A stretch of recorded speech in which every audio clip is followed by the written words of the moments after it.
मनुष्य में जब भी शक्ति आती है वो स्वयं को बलवान समझता है। शक्ति आती ही उसमें अहंकार भी आ जाता है, अभिमान भी आ जाता है।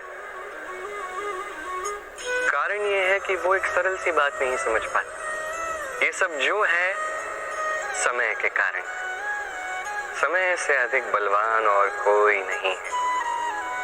ये समय ही था जो रावण ने भक्ति से कैलाश को उठा ली। ये समय ही था जिस कारण से रावण का अंत हुआ, साथ ही राक्षस कुल का अंत हुआ, साथ ही लंका भस्म हो गई। देखा जाए तो जन्म से अंत तक का ये जो समय है ये जीवन, किंतु इसमें भी जो समय आता है किसी कारण से आता है, जिसे हम जी सकते हैं, जिसे हम सीख सकते हैं। तो आज जो समय है आपके हाथ में है, उसे मुट्ठी में बांध लें, उसे सहेज के रखें, उसे संजोएं, उसका अनुभव करें, उससे सीखें। इस समय को व्यर्थ मत जाने दीजिए।